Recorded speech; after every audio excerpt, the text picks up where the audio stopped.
Ano siya, behave siya pag ano, ginagang mo. Gusto din niya tinagang mo, tingnan mo. Makati siguro kasi, ano, Kaya mo, behave siya, oh. Hindi siya umaano. hindi siya tumatalinsik. Hinihigaan niya. Ha? Siyempre Makati. Kinagamot ko ng sulfur ang aking baboy, guys, kasi may kagat-kagat ng lamok. Sulfur na mantika. Ayan, tatay na. Ayan na. Ay! Ang laki. Tumatayo siya pag gano'n. Makati nga. Ano siya? Ano? Makati ka mo. Ayun, may puwit pa. Last daw. Sige na. Sige na. Higa ka na. Higa to. Higa na.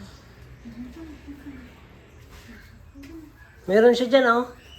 Sa ipaan niya parang ano. Hihiga yan. Hihiga.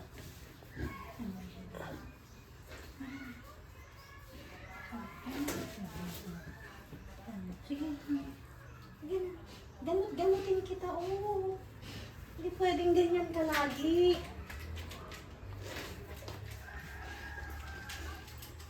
Nagbe-behave siya eh pag anong ginagawa. Yung isa okay na siya. Galing na yung isa, di ba?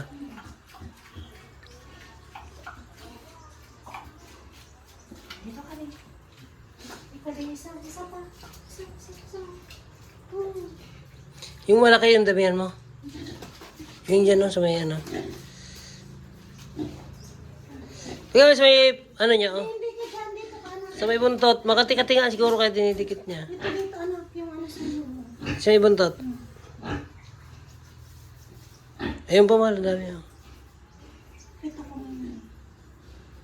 Pero pagaling na rin ito. Ayun pa sa may tete, oh. Malapit sa tete. Doon, ayun, oh. Yan. Pero natuyo na, di ba? Makati siguro, oh. Pati talaga yan. Kaya sila nagsusugat kasi Makati, kinikis-kis na dyan sa minto, ano?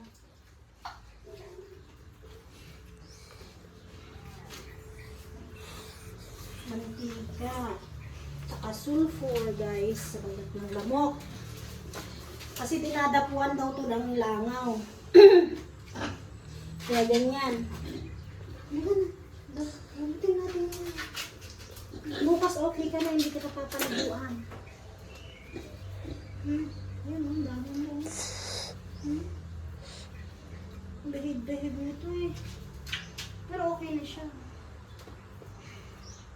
Kaya nga yung pinaliguan natin ng sabon eh.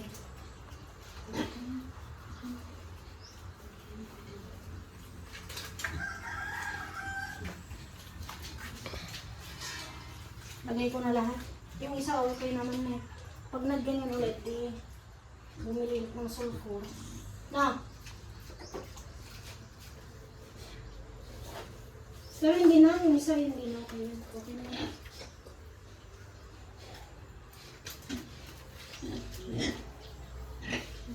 Gusto nila. Bakit na?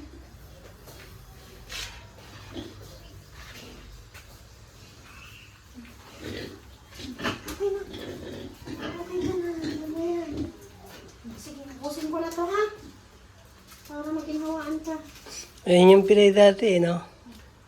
Pero malaki na siya ngayon. Na? Malaki na yung pinagbago na. Oo, lumaki na. Pero, Kaya kapurog ako to. ha? Kaya kapurog ako. Kasi mag-change na siya ng feeds bukas. Bago na? Ubus na ba yung isa? Hindi pa, kasi imimix siya. Hindi man kakaya Ay, ng imimix. ng biglaan. Basta pag ano mo, pag nag-change ka ng ano, dapat Paano na yan, ano? Patatlong buwan na yan? 2 buwan sa atin sa 30. Dalawa? Kasi pag nag-change ka ng feed, dapat purgahin mo na para maano na yung ano yan. Then, kinabukasan, mix mo na yung pagkain. Para ano. Ito yung isa namin guys, ang pagaling na siya, pagaling na. Ito yung isa, oh. May mga ano-ano din siya sa tenga, oh. Ano ba kayo na? Ano na? Pagaling na siya, pagaling na. Ay, sabi ko. Yung naglalagay ko ng sabon dito kasi pag nag-ano ko. Oh, lalabas! Yung isa, oh. Sabon dito.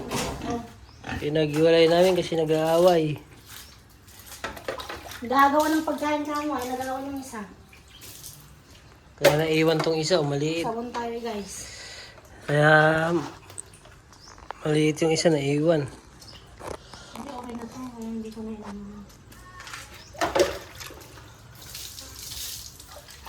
Ang aking tanim, okra, lemon. Kumain na paliguan ko na hana. Kumuha na yung tubig. Ayun, bukas ulit yun. Hindi itong oras.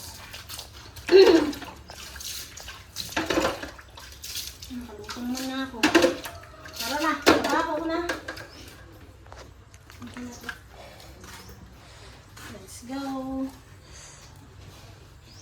Ayan. Yan wala, pero Ay! Ano tayo?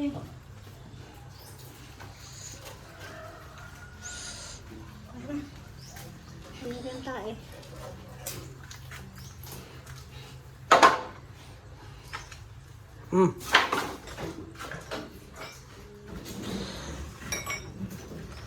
Oops, di pa na-charge na naman to, oh. Wala, Hindi pa. lipat ko pala. Hindi pa. Alas 12 na nga. Tao na. Wala pa na ano eh. Ayan. Okay na.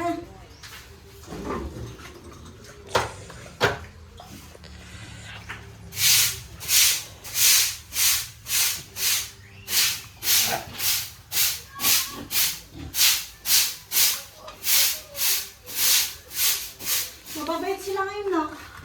Hindi kagaya nung una. Na, wild yung una eh. Hindi, kukuha ko ng mga ano, kuning din, oh. Yan. Tatambak ko dyan. Dito, Yan. para pag inanuan ng manok. Yan. Ito, kakakuting ko yun, ilalagay ko dyan, ng mga bato. Pag nag-tracer ka, lalagyan ko ulit dito. Ilalagay ng mga bato. Sa linggo.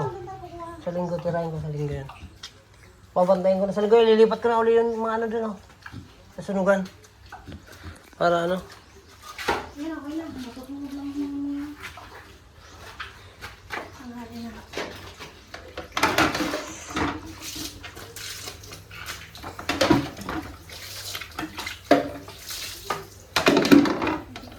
Isasabit mo lang dito siya na ano.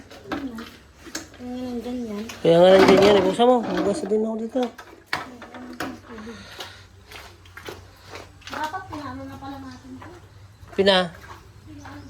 Pinagapang, no? Di, dyan sana, oh. Gusto mo gawin ko? Pagka ano, bibili ka lang ng ano? Nang ganyan, oh, kulay blue. Dito mo na papaikutin pati, oh, sa labas. Doon, oh. Para kahit hindi ka na bumili ng hose, ganun lang pala bili. Ay, hindi, ah. Dito, oh. Yan mo dyan. Ang alin? Ang gripo? Oo. Dito na, ano? Kung naglaba, mag-hose na lang, ano? Oo. Para baliktad na lang sila, no? Oo. Yung host na lang naman. Oo nga. O kaya patugtugan mo dalawa. Oh, pwede, dalawahan, ano? Pwede ako na. Oh, dalawang gripo.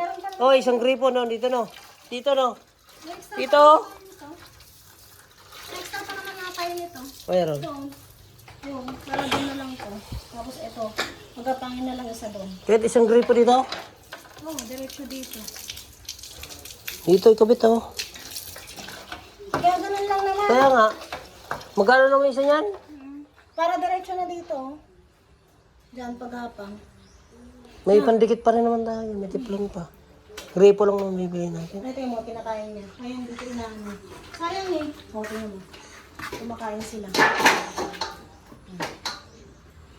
Kinakain niya, kaya hindi ko inaano. Gugutuman yun eh. Ginugutuman ko na yan. Ito guys, may itlog na rin dito ang manok. Ayan guys, oh. Ang itlog ng aming manok. Papalawin na natin ito. Ayan po ang itlog ng manok. Ito hindi, ato to pato ata. Ewan ko. What, ano pa eh. Sayang.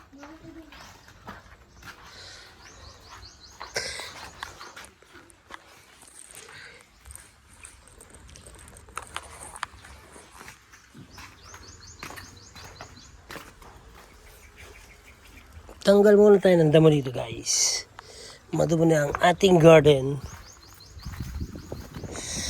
Ang ating mangga.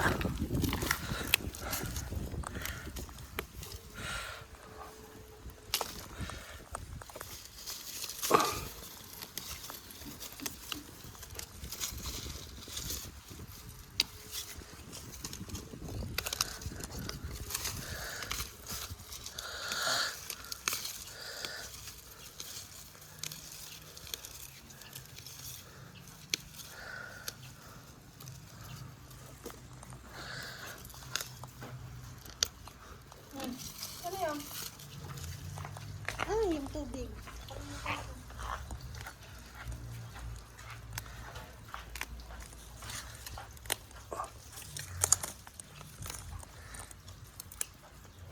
Ah, ano mo? Ililipat ko itong isang okra pala.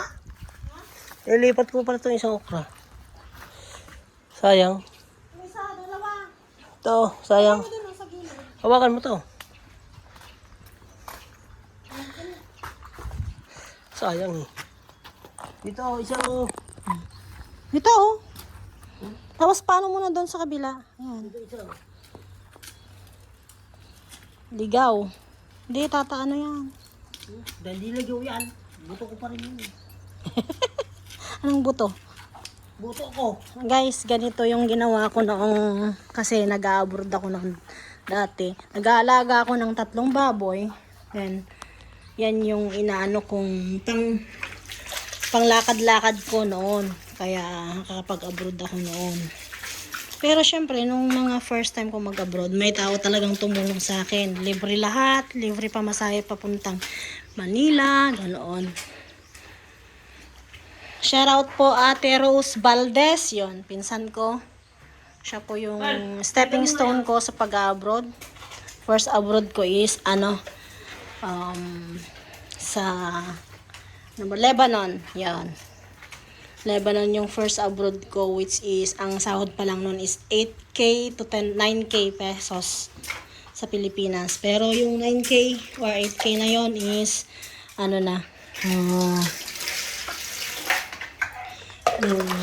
malaki na rin. Tulong sa pamilya. Ayun lang. Ito yung gagawin kong inahin guys kasi siya na yung malaki. Landrace siya na baboy. Magdadalawang buwan. Itong sa akin, 2 sila. So, ito naman yung ibebenta ko kasi 13 lang yung dede nito. Ayan. Magdadalawang buwan din to sa 30. Ayan. 1 month pa lang sila sa akin mahigit. Ay ginagamot ko. Ayan. At sila kay is naggagarden na ulit. Nagano ng okra. Ayan. Matatransfer niya yung okra. Ayan. Thank you for watching.